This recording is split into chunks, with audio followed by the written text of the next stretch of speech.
Welcome to Car File. This week we take a look at some very attractive coupes.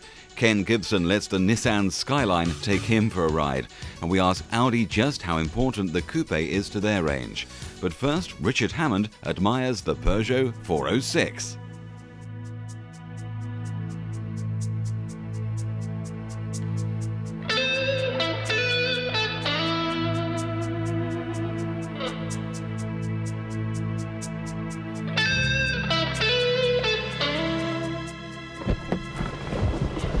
It is beautiful, isn't it? When Peugeot commissioned Pininfarina to design the new 406 Coupe, it must have been like lighting the touch paper on a firework, sitting back and waiting. And when the ensuing explosion arrived, they must have been delighted. It does withstand closer examination like any piece of sculpture, and these small buttresses down the rear of the window architecture hint at something special. The clean lines of the rear are continued around the sides with just a subtle swelling at the haunches, and then little else down the sides to the front of the car, where the nose is quietly confident and assertive perhaps, rather than overtly aggressive. These lines down the bonnet, well, you don't even notice them until you stare closely at the front of the car, and they define the shape of the front of the car. It's all very subtle and very elegant, and results in a very beautiful car, which makes it all the more surprising that Peugeot decided to kit it out with the interior from an old Parisian taxi. The dash is more or less taken straight from the standard 406, the only real difference being these chrome bezels surrounding the dials, which is hardly the stuff of fantasy. Then underneath we have a strata of this odd, shiny, scratchy plastic, and then right underneath, on the centre console, we have a reappearance of the dreaded elephant hide plastic that's seen adorning the interior of the 206, and I don't like it at all. Mind you, it is a genuine four-seater. There's room in the back of the car for two proper grown-ups, and there's a really neat trick for getting them in and out. Forward and back, and forward and back. I'm sure I could break it eventually, but it would probably take me ages. So, is it just a pretty face? Is all of this just makeup, or is its beauty more than skin deep? Has the 406 Coupe got what it takes to cut the mustard when you hit the road? In short, yes, it has. This is the 3-litre V6 engine version, an engine that actually makes an appearance in a great many cars. There's the Atlantic Venturi, a French supercar, the Renault Espace and Laguna, to name but a few, and then of course the 406 Saloon and Coupe. Though I have to say, for whatever reason, it seems to make the least interesting noise in this car of all the other cars that it's fitted to. That said, it is a stonker of an engine. There's bags of torque, and once you get it fully on song, it does start to make a reasonably attractive snarl as you progress at speed. Otherwise, the chassis feels fluid and compliant and is a pleasant drive whilst being sporty at the same time. You are aware of that long wheelbase. It's quite a nice car to progress swiftly rather than perhaps cane it around the very tightest of roads. The steering is precise, though I don't like the angle of the steering wheel. It's tilted too far this way. It feels rather like driving a truck at times, and that can't be adjusted out. And the gear lever seems to have the longest throw imaginable. You need arms about 6 foot long. That said, once you engage the gear, it does sneak in quite nicely for you. Peugeot are very good at building drivers' cars. They've proven it time and time again. And it's just as well that the 406 is no exception, given the car's sporting looks.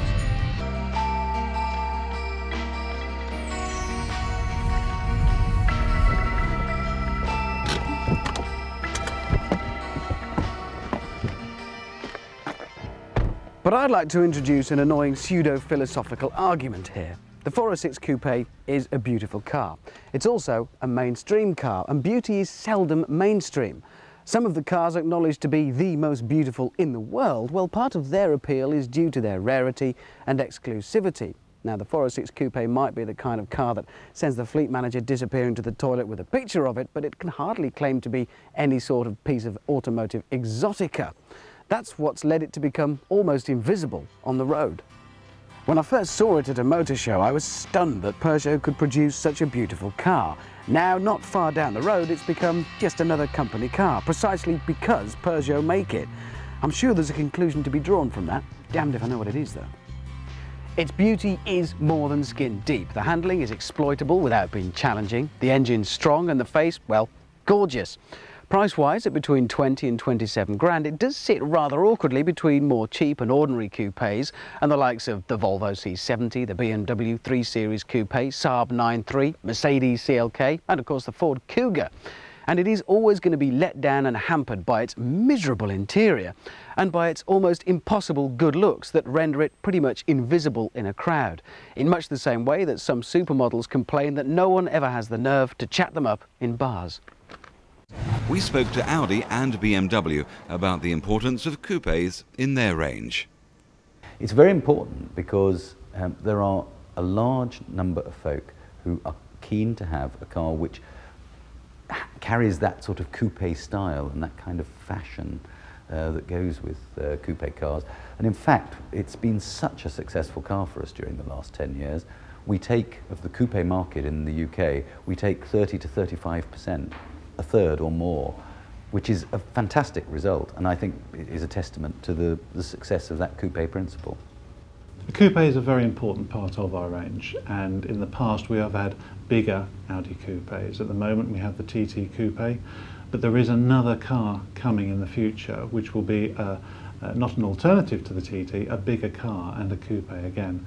Particularly in the UK market. The UK market is a very emotional market when it comes to cars, and something which just oozes style and performance ethics is a very attractive proposition. And yeah, I mean, if you've got an attractive looking coupe sitting in an Audi Centre showroom, then it's inclined to make people stop and have a look. Even if they're not in the market for a coupe, you know, it might just well draw them in and they'll see something else that they like. So it's a fundamental part of our business. After spotting its good looks, Ken Gibson gets behind the wheel of the Nissan Skyline to check it out. Now this has to be the ideal parking spot for a Nissan Skyline, a helicopter pad, because this is as near as you're going to get to being airborne on four wheels. The Skyline is an absolute flying machine. This car is a petrol head's dream. It's macho with a big capital M. Everywhere you look on it, it's got huge spoilers, side sills, the wheel arches are massive, but then a need to be. We're talking about 18-inch wheels here. It's got Brembo brakes on it. When you put the foot on those, it's like dropping an anchor. Everywhere it looks muscle. It looks as if it's powerful and dangerous. And then you finally come back to the old aeronautical touch, this huge rear spoiler that looks as if it could fit very happily onto the back of a Boeing 747. But actually it's rather practical, because this mechanism here helps keep the stability down and actually keep you back on the ground. Here we've got about 5 or 6 horses. Inside of here we've got 277 horses. Sadly, no car is perfect, and if this wonderful Nissan has one failing, it's the interior. It doesn't feel or look like a 54 grand car. A lot of it is standard stock. The only difference is this Nintendo-like machine with all of the information on the screen. That said, the seats are wonderfully comfortable. They're very good in the back as well, so you can actually put the fear of God up to 3 people in one go. But in many ways, I'd forgive Nissan anything for this car, and it's quite livable with, and it's very practical. Floor the accelerator in this machine, and it's like lift-off at Cape Canaveral. It's absolutely superb. Mind you, it's no bloody surprise, really. 0 to 60 takes just 4.5 seconds. 0 to 100 will take you 10.5 if you really put your foot down. And that is just amazing performance. It's got more technology underneath here than you've got in your average computer center. There's multi-link suspension front and back. There's a computer-controlled 4-wheel drive system that controls the car so well that, to be honest, you're not quite sure whether the computer's driving the car or you're driving it. The great news is, though, you feel absolutely wonderful. Driving this, I feel as if I'm Michael Schumacher. Cornering is like going around on rails. But amazingly, you really have to concentrate. This is about as near as you can get to driving a rally car. The ride is rock hard. You feel every bump as you go along the road. but it just adds to the adrenaline rush. It is just such a buzz. This is untrue. I feel like some young kid again. It is just sensational. This is the fastest drive I've ever had in my life. Whatever your favourite ride in a theme park has been, forget about it. Because the Skyline gives you your very own everyday theme park. After a burst in this, you'll never ever want to go to Blackpool or Alton Towers again.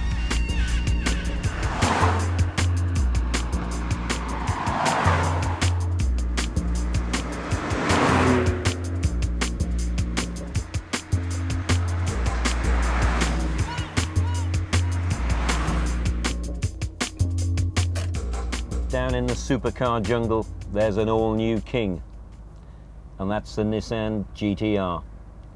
Forget all about your Ferraris, your Porsches. They're as common as muck. And when it comes to sheer speed and brute force, this big baby will leave them standing. After the break, we take a look at the BMW M Coupe and the innovative Peugeot 206 Coupe Cabriolet.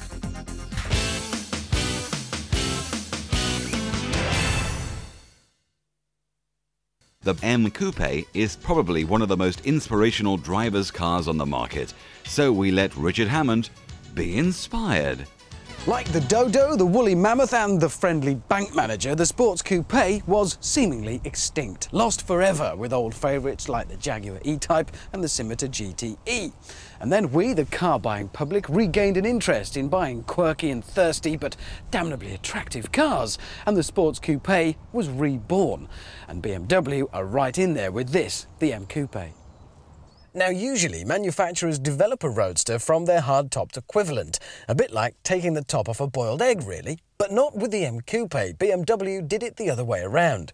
In fact, a group of super keen BMW mechanics stayed late and worked after hours to turn an early Z3 prototype into the coupe's lines. Before its recent facelift, the Z3 had been accused of being a bit too soft, particularly around the rear, even a bit girly. But certainly not the case with the coupe. The blistered rear arches and big chromed exhaust are pure aggression. Subtle, it ain't. Outrageous, it is. And the SWATs certainly did let their hair down and show us their wilder side when it came to under the bonnet, where you'll find one of the world's finest engines. It's a straight six. It was first seen in BMW's M3 and in the M Roadster. Develops about 321 brake horsepower, which is a lot. It's the same, in fact, as the M3, but with less weight. The M Coupe has the advantage.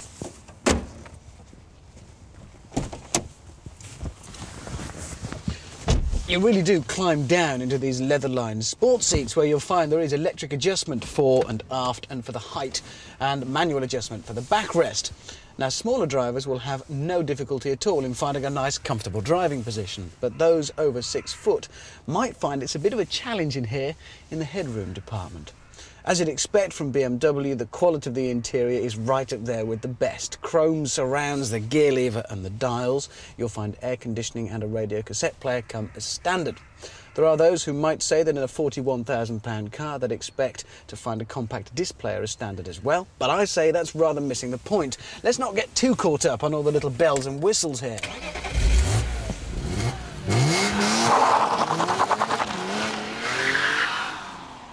Because this car is all about the potency of that straight six engine.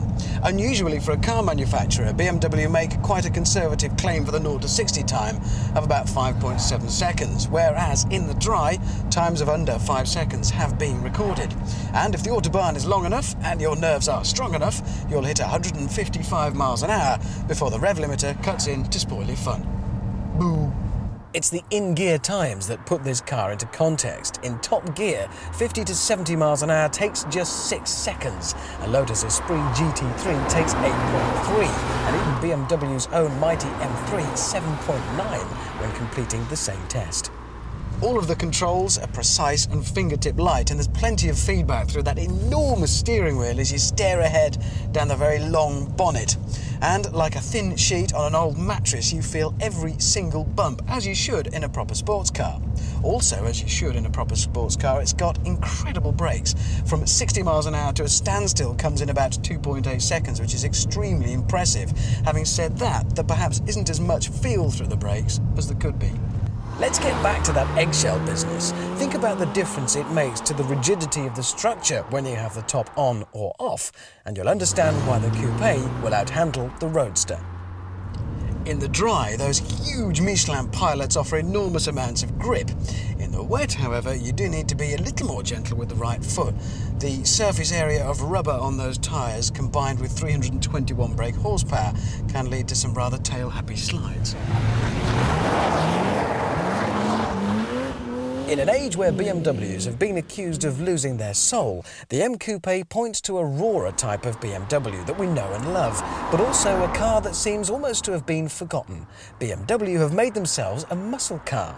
In these politically correct times, when even Ferrari and Porsche have started making cars which are well behaved and easy to drive, the M Coupe harks back to another age, when sports cars would punish the foolish.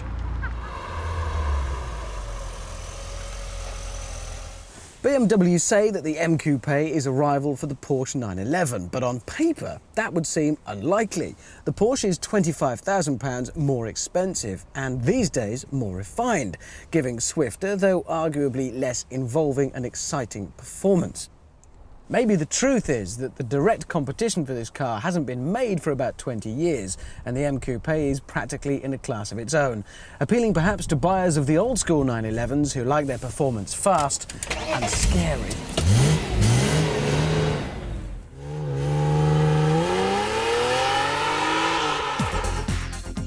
Is it a coupe or is it a cabriolet? Chris Goffey takes a look. Now, I have to say, I'm a sucker for a soft top. Wind in your hair, blue bottles in your teeth, that's for me. But there's always a downside. Now, I'm a veteran of British sports cars for more years than I care to remember. And first, there's the hood. First, you've got to find the hood sticks. You've got to stick them together. You've got to get them in the right slot. Then there's this great flapping array of canvas with the lift the dot fasteners and the Zutz turn keys that rip your thumbnail off at a stroke. But nowadays, of course, things are pretty different. Because this is the Peugeot 206 Coupe Cabriolet, and with the tip of a pinky on a switch, the hydraulics and electrics swing into action, and the hardtop folds away. Couldn't be easier, really, could it?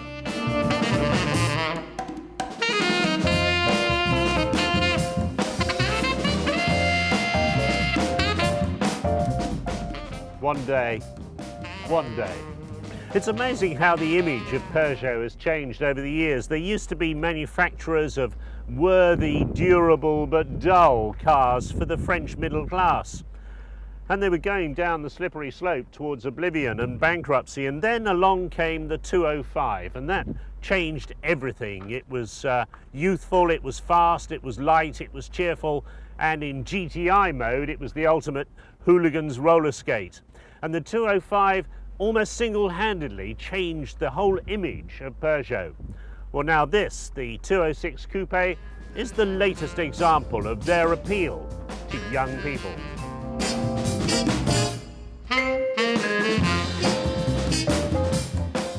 And it's not quite as tightly strapped down as the 206 GTI, so the ride's a bit softer.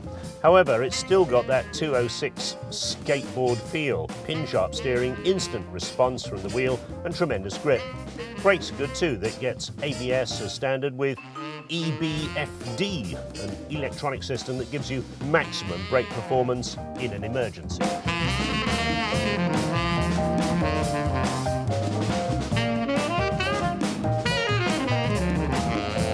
With the roof up like this, it feels like a conventional saloon, though there's an annoying wind rustle round the back of the hardtop. The trouble with taking the top off a monocoque car like this is that you inevitably reduce the rigidity of the body shell. And this car does have some scuttle shake and vibration at the top of the windscreen when the top is down. It's not bad though, and certainly not as bad as the 306 Cabriolet, for example.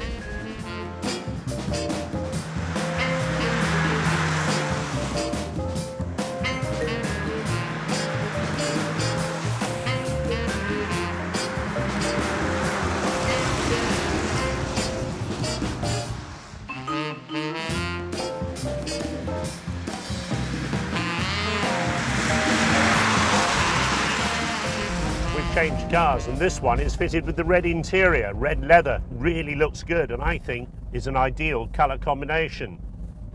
Peugeot described the car as a coupe cabriolet, and in coupe form like this. There are a couple of occasional seats in the back, but you wouldn't want adults to sit in them for too long. And with the top off and folded back into the boot, you effectively lose half your luggage space. So if you're into long distance touring with the top down, then you certainly don't want 2 kids in the back, because you're going to need all that space for your bags.